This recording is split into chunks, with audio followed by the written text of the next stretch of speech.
श्री बाबा बालकनाथ जी।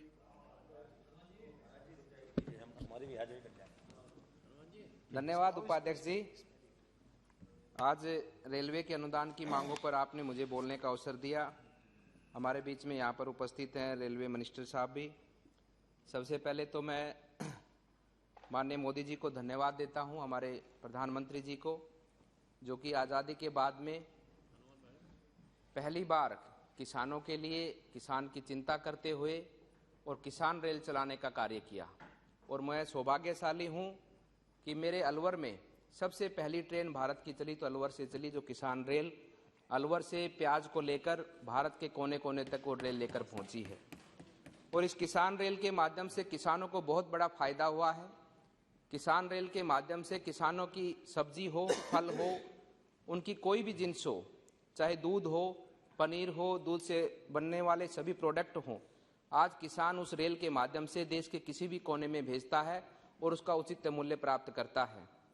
आने वाले समय पर निश्चित रूप से माननीय प्रधानमंत्री जी के मार्गदर्शन में और रेलवे मंत्री जी हमारे उनकी मेहनत से निश्चित रूप से रेल भारत के लोगों की आकांक्षाओं पर खरा उतरेगा और रेल भारत के एक एक नागरिक की इच्छाओं की पूर्ति करेगा।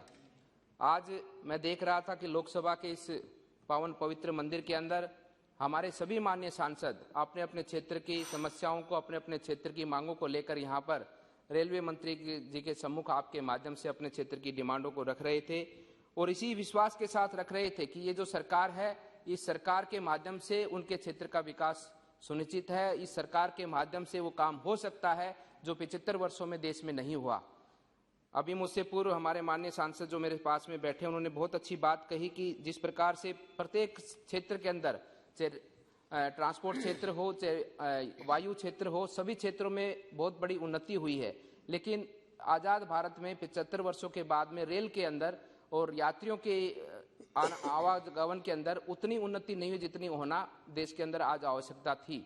आने वाले भविष्य को देखते हुए जिस प्रकार के ईंधन आज देखते हैं कि डीजल जिस प्रकार से आसमान छू रहा है अपने दामों के भाव के कारण, उसी प्रकार से रेल के अंदर हमें बहुत बड़ा एक हमें उम्मीद लगती है कि रेल के माध्यम से हम देश का पैसा भी बचा सकते हैं और देश के नागरिकों को अच्छी सुविधा भी दे सकते हैं। मैं चाहता हूं कि रेलवे बड़े बड़े शहरों को, जो भी हमारे बड़े बड़े शहर हैं, उन शहरों की कनेक्टिविटी के लिए जिस प्रकार से दिल्ली में मेट्रो की कनेक्टिविटी है, उसी प्रकार से मेट्रो सिटीज हों। बड़े बड़े जो हमारे शहर हैं, जिस प्रकार से रेवाड़ी है, अलवर है, जयपुर है, इन तमाम शहरों को हर घंटे के अंदर एक चेयर ट्रेन की शुरुआत की जाए, जो हर घंटे तक आने जाने का लोगों को सुविधा मिले। मैं आपके माध्यम से रेलवे मंत्री जी के सम्मुख अपने कुछ क्षेत्र की और हमारे अलवर क्षेत्र की कुछ मांगों को भी रखना चाहूंगा। अभी तक देश की बात कर रहे थे क्या? अब अपने क्षेत्र में आ गया सर।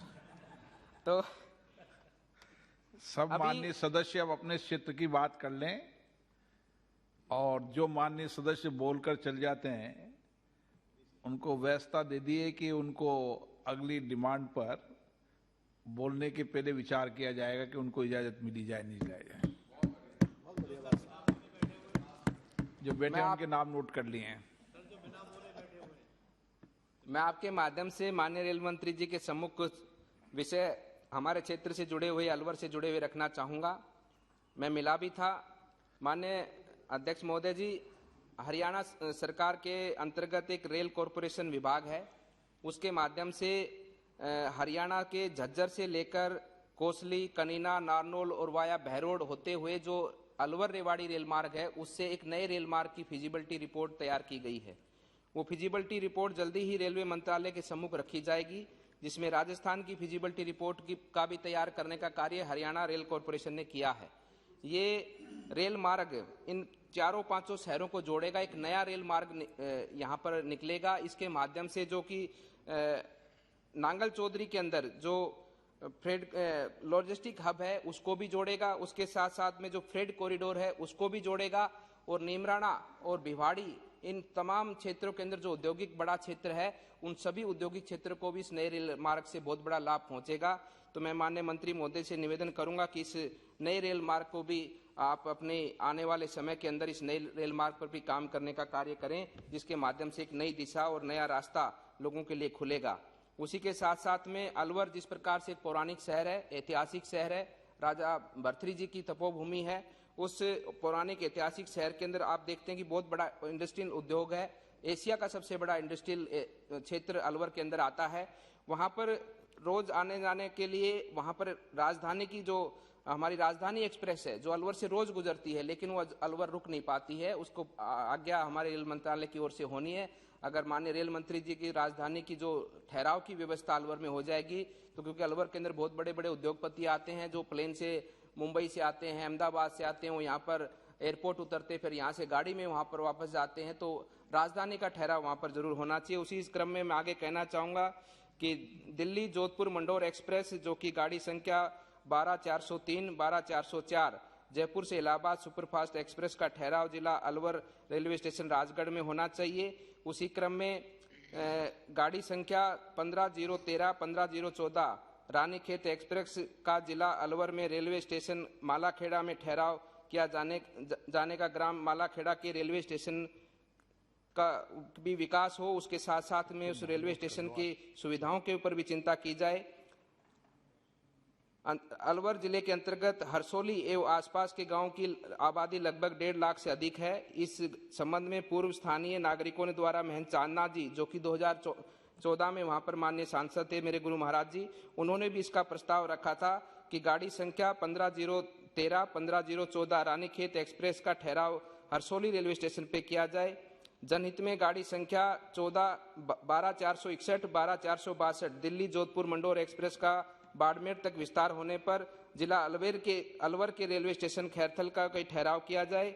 उसी क्रम में अलवर से मथुरा रेलवे लाइन पर जांडोली का बास के फाटक संख्या 8485 जो कि पिछले काफी महीनों से बंद है।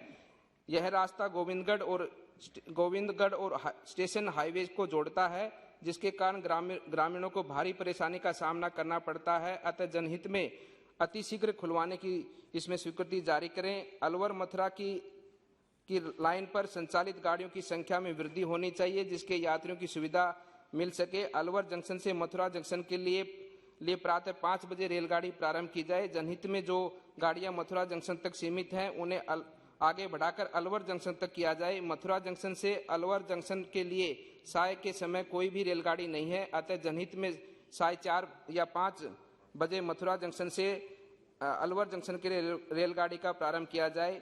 Alwar Mathura railway line gate number 96 पर अंडरपास बनाने की मांग जनता की बहुत पुरानी मांग है। पूर्व मेरे गुरु महाराज महंत श्री चांदनाथ जी योगी जी ने भी क्षेत्रवासियों द्वारा प्रस्ताव प्रस्तुत किए गए थे। रेलवे द्वारा इस फाटक को लगभग 15 साल पहले बंद कर दिया गया था। तभी से जनता द्वारा अंडरपास की मांग की जा रही है। रेलवे विभाग द्वारा अंडरपास के न बनने के लिए इसके डिपॉजिट रूप में बनाने का प्रस्ताव राज्य सरकार को रखते हैं। आपसे विनम्र निवेदन है कि जनहित को देखते हुए Alwar Mathura railway line gate number 96 पर जो कि बंद कर दिया गया है उस पर अंडरपास बनाना अति आवश्यक है। उसी क्रम में मैं आपसे निवेदन करना चाहूँगा, रेलवे स्टेशन रामगढ़ एवं गोविंदगढ़ जिला अलवर में यात्रियों की सुविधा के लिए पक्का प्लेटफार्म एवं बड़ी शेड की व्यवस्था की जाए, जिसके यात्रियों से बैठने की उचित व्यवस्था हो सके एवं महिलाओं एवं पुरुषों के लिए पृथक पथ आधुनिक शौचालय का निर्माण कराया जाए। शौचालयों में पानी की कनेक्शन की व्यवस्था भी सुनिश्चित की जाए। जनहित में रेलवे स्टेशन ऊटवाल व जांडोली का बास पर यात्रियों के बैठने की उचित व्यवस्था की जाए। रेलवे स्टेशन ऊटवाल एवं जांडोली का बास में महिलाओं एवं पुरुषों के लिए पृथक पथ अनुदानित शौचालयों का निर्माण कराया जाए एवं शौचालयों में पानी की कनेक्शन की व्यवस्था भी की जाए। नई ट्रेन जबलपुर जैसलमेर वाया अलवर शुरू की जाए। उसी के साथ में चंबल एक्सप्रेस 12175, 7677 अलवर के रास्ते हिसार तक विस्तार किया जाए। उसी के क्रम में पत्र एवं संख्या 475 के द्वारा स्पेशल गाड़ी संख्या 0480596 को अलवर खैरथल तक विस्तार करने के बाबत आपको पहले भी निवेदन किया था, उसको भी आगे आप अनुशंसित कर हमारे अलवर को ये सुविधा प्रदान की जाए। करणपुरा स्टेशन पर आगरा इंटरसिटी संख्या 12195-96 का ठहराव कराने के बाबत आपसे पूर्व में निवेदन किया था, इसका भी ठहराव के बारे में आप चिंता करें। उसी क्रम में मैं आपसे कहना चाहूँगा कि हमारे क्षेत्र में लोकसभा क्षेत्र अंतर्गत खैरथल के कस्बे के बीच स्थित रेलवे फाटक संख्या 93 पर ओवरब्रिज बनाने का भी हमने आपसे निवेदन किया था। उस ओवरब्रिज को भी आप अपने आगे आने वाले बजट में बनाने का कार्य करें। रेलवे स्टेशन खैरतल पर यात्री सुविधाओं के बारे में चाहा गया था, जिसका विवरण निम्नानुसार कोच डिस्प्ले की हमारी ओर से मांग रखी गई थी। प्लेटफार्म नंबर पर पंडिसल की तरह लंबाई कम होने तक कारण 2 यात्री कोच प्लेटफार्म से नीचे की तरफ रुकते हैं, जिससे वृद्ध महिलाओं को एवं बच्चों को यात्री कोच से में चढ़ने व उतरने में असुविधा होती है। ये सभी मांगे अभी कुछ दिन पहले मैंने एक मंत्री जी को निवेदन किया था। एक पैसेंजर गाड़ी जो चली है दिल्ली से रेवाड़ी चलती है, इस गाड़ी का नंबर है 04283। इस गाड़ी का भी विस्तार अलवर तक किया जाए। मैं आपके माध्यम से माननीय मंत्री जी को पुनः इन सभी विषयों पर संज्ञान लेने का निवेदन करता हूं और निश्चित रूप से इनके कार्यकाल में और हमारी मोदी सरकार में सभी मांगे हमारे क्षेत्र की पूरी होंगी। आपका बहुत बहुत धन्यवाद।